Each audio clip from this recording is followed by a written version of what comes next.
I'm Cikgu Isabelle, top 10 finalist of Malaysia Teacher Prize 2025.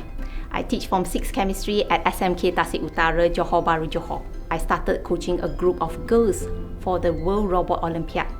We started with limited resources but determinations and heart. Day after day we worked together, building, coding, troubleshooting. I watched them transform from shy, doubtful beginners into confident problem solvers. When they won the World Robot Olympiad, I knew it was not just about the medal. It was proof that the girls can lead, girls can innovate, girls can win.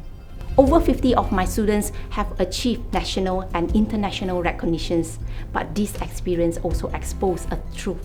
Talent is everywhere, but opportunity is not. I then established the STEM Empowering Center where students explore chemistry through real-world context and problem-solving experiences.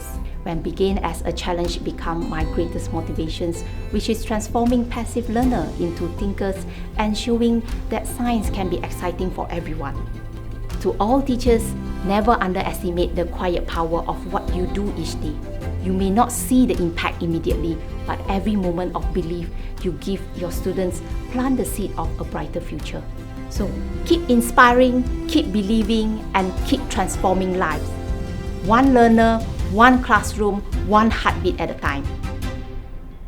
Malaysia Teacher Prize, the power of a teacher, the potential of a nation.